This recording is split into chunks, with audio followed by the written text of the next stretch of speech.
മധുര എരിച്ച കണ്ണകി എങ്ങനെ ആറ്റുകാൽ അമ്മയായി? മധുര നഗരത്തെ അഗ്നിക്കിരയാക്കി അനീതിക്കെതിരെ പോരാടി തളർന്ന കണ്ണകി കൊടുങ്ങല്ലൂരിലേക്കുള്ള തന്റെ യാത്രക്കിടയിലാണ് അനന്തപുരിയുടെ ഈ മണ്ണിലെത്തുന്നത്. ക്രോധം അടങ്ങാത്ത ആ കണ്ണുകളിൽ കിള്ളിയാറിന്റെ തണുപ്പ് കണ്ണകിയെ തലോടിക്കൊണ്ടേയിരുന്നു. അവിടെ വിശ്രമിക്കാനിരുന്ന ദേവിയെ ആറ്റുകാൽ തറവാട്ടിലെ ഒരു കാരണവൻ കൊച്ചു പെൺകുട്ടിയുടെ രൂപത്തിൽ ദർശിച്ചു. ആ പ്രായമായ മനുഷ്യന്റെ സ്നേഹപൂർണമായ കരുതലിന് മുന്നിൽ ദേവിയുടെ രൗദ്രഭാവം അലിഞ്ഞില്ലാതെയായി. അന്ന് രാത്രി കാരണവർക്ക് ലഭിച്ച സ്വപ്ന സന്ദർശനം.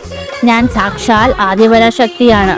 3 വരകൾ കാണുന്നിടത്ത് എനിക്കായി ഒരു മന്ദിരം പണിയുക.